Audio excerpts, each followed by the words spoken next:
এখানে যে উন্নয়নের যে ধারাবাহিকতা থাকা উচিত, আমার মতো যারা নেতৃবৃন্দ এখানে সৃষ্টি হয়েছে, আমাদের দুর্বলতার কারণে এখানে অনেক উন্নয়ন বাধাগ্রস্ত হয়েছে।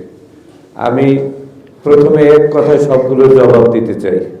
আপনারা যে কথাগুলি বলেছেন, এই কথাগুলির এক কথায় জবাব দিতে চাই যে আমরা আমাদের দায়িত্বের যে স্থানে যে অবস্থান করছি, আমাদেরকে সেইখানে আমাদের নিজস্ব দায়িত্বকে আমরা প্রজাতন্ত্রের দায়িত্ব হিসেবে নিয়ে যদি আমরা কাজ করতে পারি, তাহলে আপনি দেখবেন 60% আপনার যে সমস্যাগুলি দূর হয়ে গেছে। আর সেটি আমার কাছে আজকে ওয়াদা করতে হবে আপনাদেরকে যে আপনারা আপনাদের অবস্থানে আপনারা ঠিক থেকে কাউকে দ্বারা প্রভাবিত না হয়ে আপনাদের অবস্থানে থেকে সেই কাজগুলি করবেন। সেই কাজগুলি যখন করবেন আর এটির জন্য যদি কোনো সমস্যা ক্রিয়েট করে, কোনো সমস্যার সৃষ্টি হয়, এটি আমি দেখব ইনশাআল্লাহ। এই বিষয়ে প্রথমে আমার অনুরোধ আপনাদের প্রতি, আমাকে সহযোগিতা করবেন।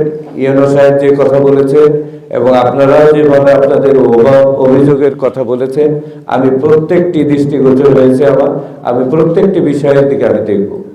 কিন্তু আমি একটি কথা বলতে চাই, একটি জায়গায় আপনারা ছাড় পাবেন না, যদি কোনো দুর্বলতা দুর্নীতি কাজ থাকে, এখানে কেউ আমার কাছে ছাড় পাবেন না এবং আমাকে কোনোভাবে আপনারা ম্যানেজ করতে পারবেন না কাজ যদি সঠিক না করেন। আপনার কাজ ঠিক, আমি ঠিক, আপনার কাজের কোনো ঘাটতি হলে আমার কাছ থেকে কোনো ছাড় পাবেন না।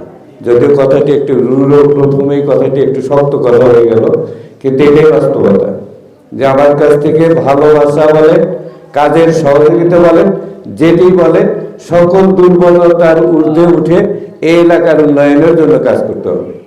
আপনার দায়িত্বের অবস্থানে থেকে আপনাদের কাজ করতে হবে।